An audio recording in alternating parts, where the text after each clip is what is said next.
ওং সহনা ভবতু সহনৌ ভুনক্তু সহ বীর্যং করবাবহে তেজস্বিনাবধীতমস্তু মা বিদ্বিষাবহে। প্রিয় ভাই বোন, বন্ধু, গুরুজন সকলকে আন্তরিক শ্রদ্ধা, ভালোবাসা এবং প্রণাম জানাই। আজকে আমরা শুনব স্বামী লোকেশ্বরানন্দ মহারাজের গ্রন্থ থেকে নেওয়া আজকের পর্ব, সকলের প্রতি শুভেচ্ছা। প্রকৃত ধার্মিক ব্যক্তির একটি লক্ষণ হলো সকলের প্রতি তাঁর শুভেচ্ছা। কেউ তাঁর শত্রু নয়। তিনি যে শুধু তাঁর সম্প্রদায় বা তাঁর দেশের লোকজনদের ভালোবাসেন তা নয়, তিনি সকলকেই ভালোবাসেন, এমনকি তাঁদেরও যারা তার বিরোধিতা করেন বা তার ক্ষতি করার চেষ্টা করেন। ভালো মন্দ নির্বিচারে তিনি সকলকে ভালোবাসেন। সমাজের চোখে যে জঘন্য অপরাধী, তার জন্য তাঁর সহানুভূতি, স্নেহ ও শুভেচ্ছা থাকে। তার দুরবস্থা দেখে তিনি দুঃখ পান, কিন্তু তার জন্য তাকে ঘৃণা করেন না। তিনি জানেন সে বিপদচালিত। তাকে বাঁচাবার একমাত্র পথ হলো তাকে স্নেহ ভালোবাসা দেওয়া, এবং তা তিনি পূর্ণ মাত্রায় অসংকোচে দিয়েও থাকেন। তিনি কি জানেন না, শিশুকে ভালোবাসা ও যত্নের থেকে বঞ্চিত করার অর্থ তার অপরাধ প্রবণতা বাড়িয়ে দেওয়া? ধার্মিক ব্যক্তি সকলকে ভালোবাসেন, তার কারণ ভালো না বেশে তিনি পারেন না। ভালোবাসা তার কাছে শ্বাস প্রশ্বাসের মতো। তিনি আপনাকে সংশোধন করতে চান বলেই যে আপনাকে ভালোবাসেন তা নয়। বস্তুত নিজেকে ছাড়া তিনি কাউকেই শোধরাতে ব্যস্ত নন। তিনি আপনাকে ভালোবাসেন কারণ তিনি আপনাকে বন্ধু মনে করেন, আপনি তার প্রিয়। আপনি যদি তার বন্ধুত্ব স্বীকার করেন তাহলে তিনি নিজেকে কৃতার্থ মনে করেন, কিন্তু তার বন্ধুত্ব স্বীকার না করলেও তিনি আপনাকে সমান ভালোবাসবেন। তিনি আপনাকে সাহায্য করেন বলে যে নিজেকে আপনার থেকে বড় মনে করেন তা নয়। আপনার জায়গায় তিনি থাকলে নিজের জন্য যা করতেন আপনার জন্য ঠিক তাই করেন। সামাজিক বা ধর্মীয় কর্তব্যবোধ থেকে অথবা কোনো প্রতিদানের আশায় তিনি আপনাকে সাহায্য করেন না।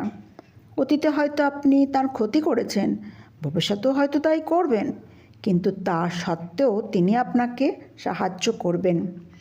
এটা তার স্বভাব। একটা গল্প আছে, একটা বিছেকে জলে ডুবতে দেখে একজন সহৃদয় ব্যক্তি তাকে বাঁচাতে গেলেন।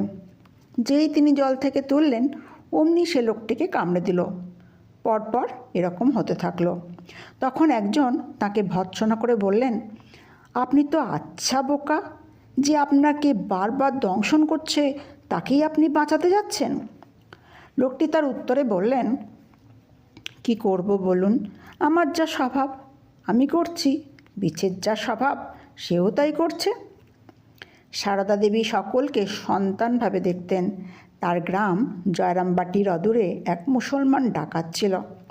সবাই তাকে এড়িয়ে চলত, কিন্তু সারদা দেবী তাকেও নিজের সন্তান মনে করতেন। যখন সে আসতো, কখনো কখনো জেল থেকে ছাড়া পাওয়ার পর তিনি তাকে আদর যত্ন করে খাওয়াতেন। তিনি কেন এমন করতেন? তিনি কেমন করে সকলকে সমানভাবে ভালোবাসতে পারতেন? আর সকলেই মনে করত মা তাকেই সব থেকে বেশি ভালোবাসেন। এটা কেমন করে সম্ভব হতো? তার উত্তরেই যথার্থ ধার্মিক ব্যক্তি সর্বত্র ঈশ্বরকে দেখেন। তবে মানুষের মধ্যে তার সর্বোচ্চ প্রকাশ বলেই মানুষই তার কাছে প্রত্যক্ষ ঈশ্বর। এমনকি নিকৃষ্ট মানুষের মধ্যেও সেই এক ভগবানই রয়েছেন। এখন হয়তো লুকিয়ে আছেন, কিন্তু এমন একদিন আসতে পারে যেদিন সমস্ত অশুভ আবরণ ভেদ করে ওই ব্যক্তির মধ্যে থেকেও তিনি প্রকাশিত হবেন। দেবত্বের এই প্রকাশ সময় সাপেক্ষ এবং ব্যক্তির চেষ্টার উপরও তা অনেকাংশে নির্ভর করে। তাকে বুঝতে হবে তিনি ভুল করে মন্দের কাছে আত্মসমর্পণ করেছেন। ইচ্ছে করলে জীবনের মোড় ফিরিয়ে তিনি প্রকৃতপক্ষে যা তাই হতে পারেন, অর্থাৎ ঈশ্বরের সন্তান হয়ে যেতে পারেন। জন্ম থেকে তিনি দেবতাই আছেন, কেবল জীবন, চরিত্র, কর্মের মাধ্যমে সেই সত্যটিকে প্রমাণ করতে হবে, প্রকাশিত করতে হবে। ব্যক্তি হয়তো সেই চেষ্টা করবেন, কিন্তু এ ব্যাপারে সমাজেরও কিছু করণীয় আছে। ব্যক্তি যদি চেষ্টা করা সত্ত্বেও বারবার ব্যর্থ হয়, সেক্ষেত্রে সমাজ কেবল নীরব দর্শকের ভূমিকা গ্রহণ করতে পারেন না। এমনকি ব্যক্তির তরফ থেকে যদি কোনো চেষ্টা নাও থাকে, যা হওয়া খুবই সম্ভব, সেক্ষেত্রেও সমাজের শীতল উদাসীনতা সমর্থনযোগ্য নয়। সমাজের প্রথম কর্তব্য তাকে অশুভ শক্তির হাত থেকে রক্ষা করা।